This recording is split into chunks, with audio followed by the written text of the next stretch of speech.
ধন্যবাদ জানাই। আমাদের আইপিএফটি পার্টি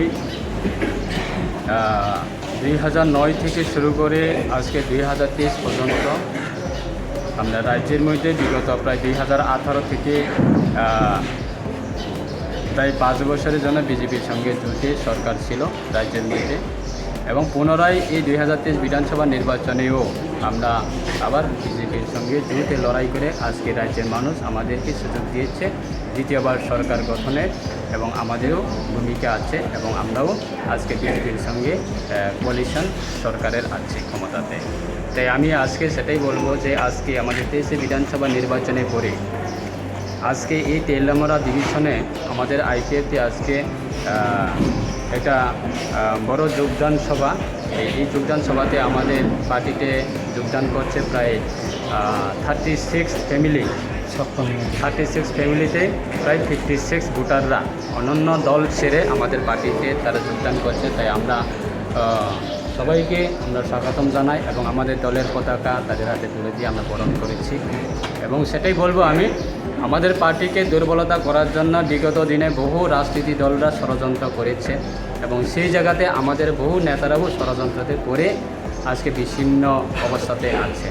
তাই আগামী দিনে আমরা সেটাই আমাদের উদ্দেশ্য যে আমাদের প্রাক্তন আমাদের আইপিএফটি পার্টি প্রাক্তন সভাপতি শ্রী এনসি দেববর্মা মহোদয়ের নেতৃত্বে এই পার্টি গঠন হয়েছে। ওনার আইডিওলজির মাধ্যমে আমরা বিগত দিনে রাজ্যের জনজাতির জন্য আমরা কাজ করেছিলাম এবং ওনার আইডিওলজিতে আমরা জনজাতিকে সচেতন করেছি। বিগত প্রায় 35টা বৎসর এই রাজ্যে যখন সিপিআইএম অপশাসন করেছিল এই রাজ্যের মানুষকে, তখন এনসি দেববর্মা মহোদয়ের নেতৃত্বে আমরা সারা ত্রিপুরাতে আমরা মানুষকে সচেতন করা এবং মানুষকে সঙ্গে নিয়ে আন্দোলন করা আমরা সহযোগিতা করেছিলাম। তাই আজকে সেটাই আমি বলবো, আমাদের এই বিগত দিনে 5টা বছরে আমাদের যে দুর্বলতা এবং আমাদের পার্টিকে যেভাবে ষড়যন্ত্র করেছে তার থেকে আমরা মোকাবেলা করার জন্য আমরা সময় এসেছে এবং আমাদের পার্টিতে সারা ত্রিপুরা থেকে সবাই যোগদান করার জন্য প্রস্তুত আছে এবং যোগদান সভাও চলছে আমাদের।